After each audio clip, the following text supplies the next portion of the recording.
राधे राधे, हरे कृष्णा। कैसे हो आप सभी लोग? आशा करती हूँ आप सभी परम मंगल में होगे, स्वस्थ होगे, अच्छे होगे। देखिए, पंचांग के अनुसार 14 मार्च से खर मास शुरू हो चुका है और खर मास की जो समाप्ति होगी वो 13 अप्रैल को होगी। मोटा मोटा एक महीना खर मास रहने वाला है और इसी के बीच 17 मार्च से होला अष्टक भी लग जाएगा। जिस दिन सूर्य मीन राशि में प्रवेश करेंगे उस दिन से खर मास की शुरुआत होती है और इसे मीन संक्रांति के नाम से जाना जाता है। खर मास में मांगलिक कार्य वर्जित होते हैं। देखिए, ऐसा बोला जाता है कि खर मास में सूर्य देव की उपासना करने से आपको सर्वश्रेष्ठ फल की प्राप्ति होती है।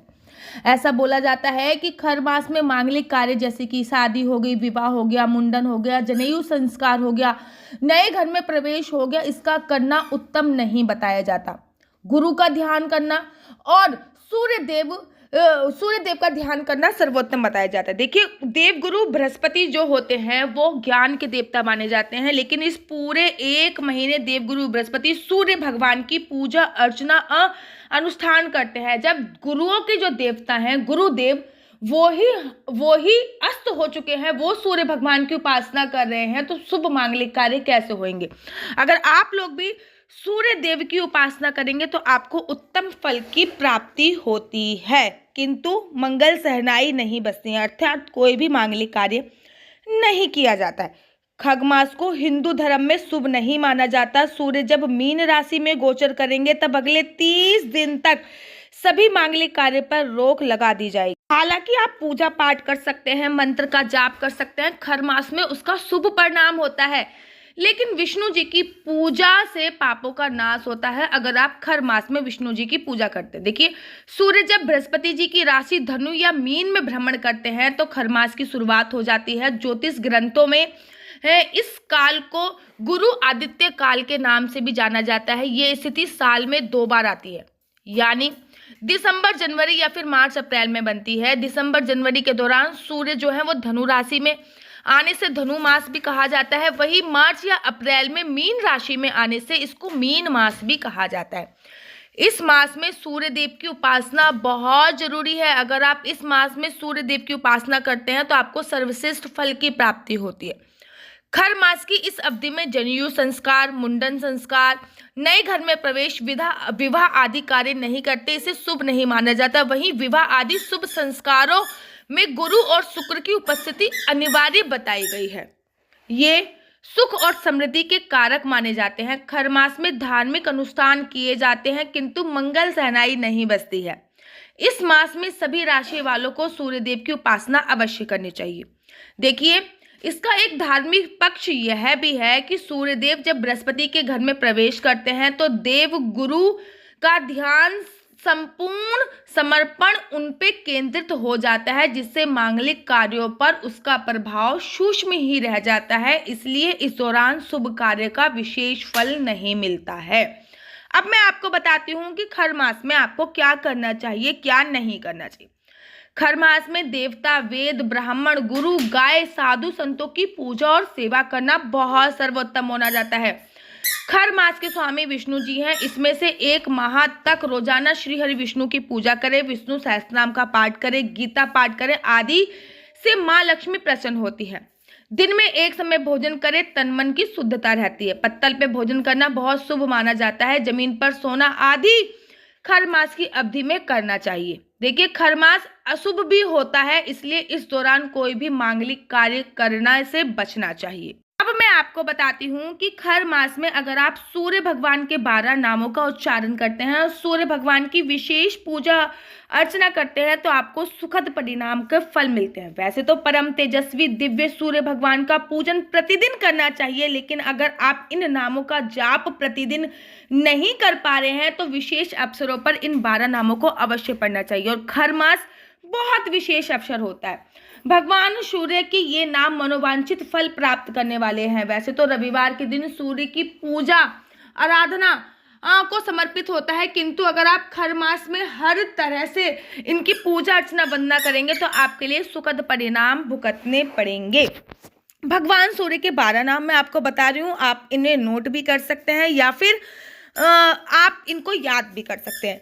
ओम सूर्याय नमः, ओम भास्कराय नमः, ओम रवाय नमः, ओम मित्राय नमः, ओम भानवे नमः, ओम खगाय नमः, ओम पूषणे नमः, ओम मारीच्याय नमः, ओम आदित्याय नमः, ओम सावित्रे नमः, ओम अकाय नमः, ओम हिरण्यगर्भाय नमः। तो इन 12 नामों का जाप करके सूर्य भगवान की विशेष फल की प्राप्ति कर सकते हो। सूर्य भगवान को जल देना इस दिन बिल्कुल भी मत भूलिए। खर मास में आपको एक विशेष सावधानी बरतनी चाहिए। वो सावधानी यह है कि खर मास में तुलसी से दूर रखें ये चीजें, नहीं तो तुलसी माता हो जाती हैं नाराज। खर मास में श्री हरि विष्णु और माता लक्ष्मी की विशेष पूजा की जाती है, क्योंकि खर मास जो होता है वो भगवान विष्णु और माता लक्ष्मी को समर्पित होता है। तुलसी को माता लक्ष्मी का ही रूप माना जाता है। जब तक तुलसी की पूजा नहीं होती तब तक श्री हरि विष्णु पूजा संपूर्ण मानी जाती है। इसलिए खरमास के दिनों में भूल कर भी तुलसी पे आप सिंदूर ना चढ़ाएं। कोई पूजन सामग्री चढ़ा सकते हैं, तुलसी पर दूर्वा भी ना चढ़ाएं और तुलसी पर सिंदूर ना चढ़ाएं, नहीं तो आपको इसका दुखद परिणाम भुगतना पड़ेगा और साथ ही के साथ माता लक्ष्मी रुष्ट हो जाएंगी। खरमास में तुलसी को जल दे सकते हैं, तुलसी की परिक्रमा कर सकते हैं, तुलसी पे दीप दान कर सकते हैं, धूप दीप लगा सकते हैं, लेकिन तुलसी पर भूल कर भी आपको इस टाइम सिंदूर नहीं चढ़ाना चाहिए। खर मास में अगर आप कोई तीर्थ यात्रा पे जाना चाहते हैं, रेगुलर जाते हैं तो जा सकते हैं। तो खर मास में वृंदावन धाम की परिक्रमा इत्यादि कर सकते हैं, गोवर्धन की परिक्रमा कर सकते हैं।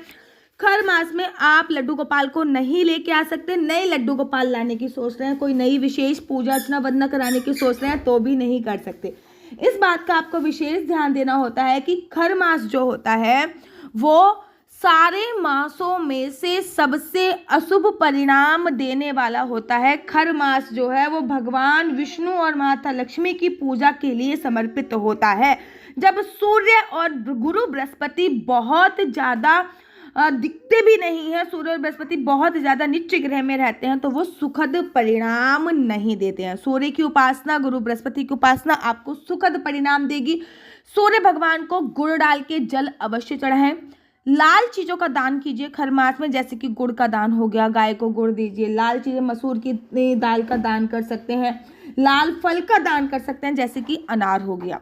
ठीक है, सूर्य से संबंधित जितनी भी चीजें हैं उनका दान करने से आपको सुख की प्राप्ति होगी। और सूर्य भगवान की हमेशा गुड़ डालकर उनको जल चढ़ाए, मिष्ठान डाल के जल चढ़ाए, हल्का सा उसमें केसर डालकर भी जल चढ़ाने से आपको सुखद फलों की प्राप्ति होगी। एक बात मैं आपको बता दूं कि खग मास जो है वो प्रारंभ हो रहा है 14 तारीख से, मतलब प्रारंभ हो चुका है 14 मार्च से, और 17 मार्च से होला अष्टक भी लग रही है। भूल कर भी आपको कोई भी शुभ कार्य नहीं करना, किसी भी प्रकार की पैसे की लेन देन भी नहीं करनी है, क्योंकि होला अष्टक और खग मास दो अशुभ परिणाम देने वाली दोनों चीजें हैं। होला अष्टक को तो जले कटे दिन की श्रेणी में रखा जाता है। होला अष्टक को बोला जाता है ये जले कटे दिन होते हैं। इस टाइम पे जादू टोना बहुत ज़्यादा होता है। तो होला अष्टक में अपने आप को सेफ कैसे कर सकते हैं, उसके लिए वीडियो ऑलरेडी मेरे YouTube चैनल पे पड़ी हुई है, आप जाके देख सकते हैं कि होला अष्टक 17 तारीख से शुरू है, जिसका विश्राम 25 तारीख को, मतलब 24 तारीख को हो जाएगा और 25 तारीख को होली खेली जाएगी। लेकिन खग मास का जो विश्राम होएगा वो होगा आपका 13 अप्रैल के बाद। खग मास में नवरात्रि भी होंगे, लेकिन तब भी नवरात्रों में आपको कोई शुभ कार्य नहीं करने हैं। आशा करती हूँ आपको मेरी वीडियो अच्छी लगती होगी। अगर आपको मेरी वीडियो अच्छी लगती है तो आप अपना यूट्यूब चैनल हरि बोल को लाइक शेयर सब्सक्राइब करना बिल्कुल भी मत भूलिए। तब तक के लिए मुझे दीजिए इजाजत। राधे राधे, हरे कृष्णा, हरि बोल।